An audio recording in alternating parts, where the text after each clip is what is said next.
Ini malam minggu ya, malam minggu ini pemirsa. Bahasan kita berat sekali pemirsa, karena ini memang masih diperbincangkan soal gugatan hasil Pilpres di MK pemirsa. Dan malam hari ini kita akan lebih spesifik membahasnya, perlu tidakkah menteri-menteri Kabinet Jokowi ini kemudian hadir dalam sidang MK ketika yang mau digali di sini adalah mau cari kebenaran mengenai persoalan bansos yang diberikan oleh Presiden Jokowi. Bukankah beberapa hari yang lalu Bawaslu sempat mengatakan bahwa tidak ada unsur pelanggaran ketika pembagian bansos pemirsa? Mari kita bahas di Apa Kabar Indonesia malam hari ini. Di studio TV One sudah hadir 3 narasumber kita. Yang pertama di sini pengamat politik kita Bang Kodari. Selamat malam. Assalamualaikum Bang Kodari. Selamat malam. Ya. Mewakili 01 ada Bang Ahmad Wakil Kamal yang merupakan Direktur Sengketa Hasil Tim Hukum Amin. Selamat malam Bang. Assalamualaikum warahmatullahi wabarakatuh. Waalaikumsalam warahmatullahi wabarakatuh. Dan juga ada Bapak Firman Jayadeli, Jubir Tim Hukum Ganjar Mahfud. Selamat malam Pak Firman. Selamat malam dan Wakil Deputi Hukum. Betul sekali, Deputi Hukum. Wakil Deputi Hukum, Tim Hukum Ganjar Mahfud ya, baik. Saya mau nyapa juga pemirsa, ini mewakili 02 pastinya, Bang Nikolai Aprilindo. Selamat malam.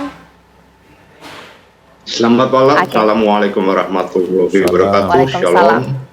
Saya mungkin ya. Namo Buddhaya. Saya mungkin ingin pertama kali ke Bang Ahmad terlebih dahulu. Kenapa sih sampai harus 4 menterinya Jokowi hadir di sidang MK? Ini menteri punya banyak kesibukan loh. Apa urgensinya?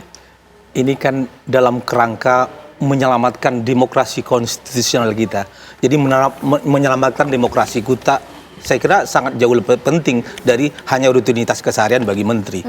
Saya kira ini hanya semacam permohonan ke Mahkamah Konstitusi. Semuanya kewenangannya ada di Mahkamah Konstitusi.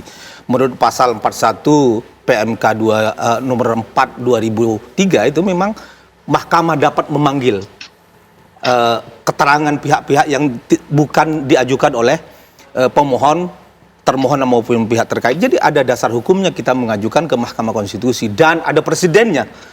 Salah satu contoh adalah sengketa pilkada Nabire itu, pada waktu itu Menteri Dalam Negeri diundang juga oleh Mahkamah Konstitusi untuk menjelaskan jumlah penduduk, walaupun bukan menteri yang datang tapi dirjen yang datang.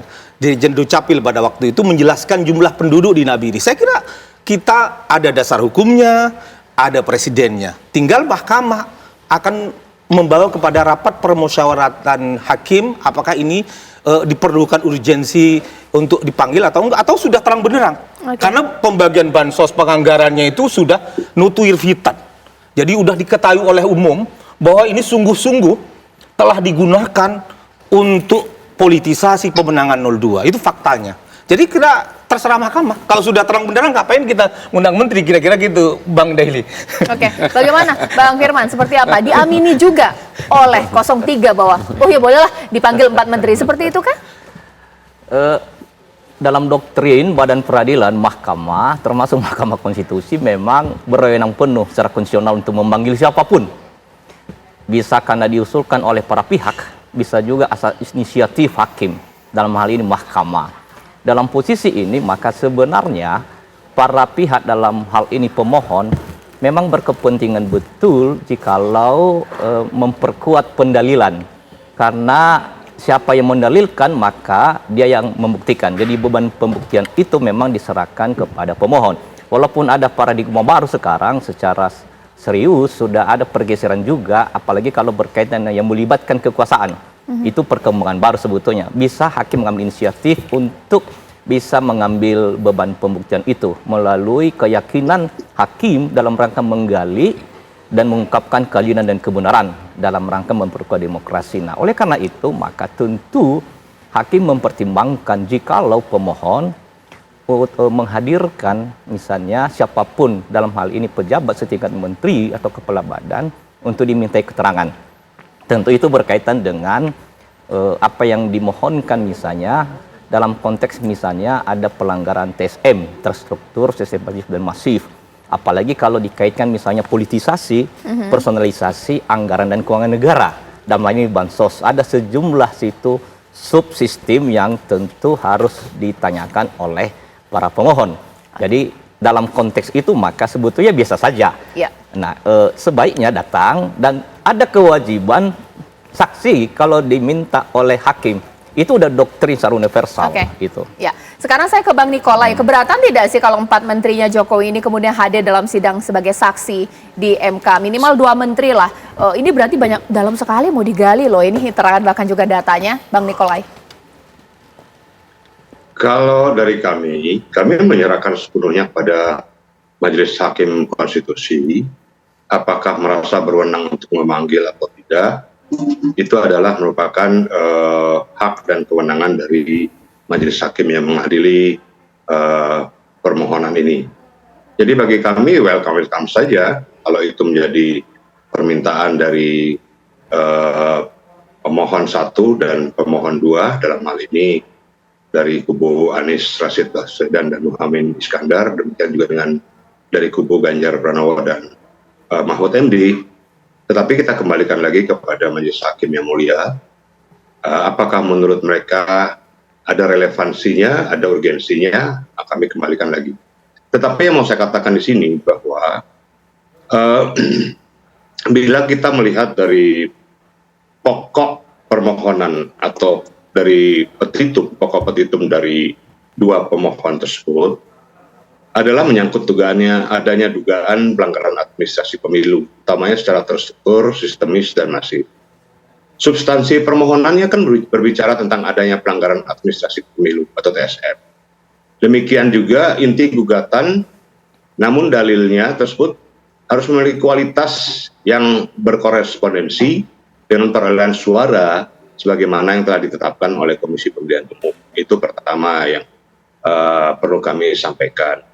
Dan menurut kami, memang beban pembuktian itu ada pada pemohon, di mana pemohon yang mendalilkan terjadinya pelanggaran administratif, terjadinya hal-hal yang dalam tanda kutip, menurut pemohon diduga adanya semacam tindakan-tindakan kecurangan dan sebagainya. Tetapi dalam Undang-Undang 7 tahun 2017 tentang pemilu, nomenklatur kecurangan itu tidak ada, tapi yang adalah pelanggaran administratif dan pelanggaran administratif secara TSM. Demikian. Oke. Nah, dari sinilah bahwa para pemohon itu harus membuktikan apakah pelanggaran yang mereka sampaikan itu berkorelasi dengan perolehan suara yang mereka dapatkan. Dan menurut mereka, berapa seharusnya perolehan suara itu yang mereka dapatkan dan berapa yang seharusnya didapatkan oleh pasangan 02. Jadi tidak membangun narasi-narasi dengan adanya berbagai kegiatan misalnya seperti bansos dan sebagainya, lalu itu dikait-kaitkan dengan perolehan suara dari 02 atau dari capres nomor 2. Nah, kalau kita lihat bahwa masalah bansos itu sudah dari dahulu sudah pernah terjadi. Dari 2009, 2014, 2019, Baik, Bang itu Nikolai. semua ada, bukan baru ujuk-ujuk saat ini. Jadi tolong jangan dipotong dulu, biar saya lengkap dulu. Supaya masyarakat tahu bahwa bansos itu bukan hanya ditujukan kepada kelompok tertentu atau partai tertentu atau capres tertentu. Dan bansos itu sendiri kan sudah dianggarkan dalam APBN. Dan itu sudah disetujui oleh semua anggota Dewan DPR, jadi disetujui oleh legislatif. Nah, di sini kita melihat bahwa apa yang diberikan itu bukan semata-mata atau bukan ada tujuan tertentu dalam pemilihan umum khususnya Pilpres ini, tetapi memang sudah dianggarkan sejak tahun 2003, itu sudah dianggarkan dalam APBN, kemudian dalam tahun 2024 juga sudah dianggarkan dalam APBN. Jadi korelasinya tidak ada untuk menyatakan bahwa adanya kecurangan itu karena adanya bansos dan sebagainya. Dan ingat bahwa kalau bicara tentang demokrasi, menyelamatkan demokrasi, sekarang pertanyaan saya adalah, demokrasi mana yang diselamatkan? Rakyat yang telah memilih capres nomor 2, itu juga perlu diperhitungkan hak demokrasinya, hak konstitusinya, hak hukumnya. Mereka memilih yang berjumlah 96 juta lebih itu jangan dinafikan hal-hal itu. Oke, ditahan Jangan dulu Bang, masih ada sampai- segmen berikutnya Bang Nikolai. Iya, nanti kita akan Baik. lanjutkan lagi ya, karena nanti saya akan juga tanya kepada Bang Kodari bahwa ini jadi tidak akan selesai-selesai karena 01, 03 nanti manggil 4 menteri, minimal 2. 02 panggil juga Bu Mega. Ini apa sih maksudnya? Apakah ada unsur politis dalam pemanggilan ini? Sesaat lagi.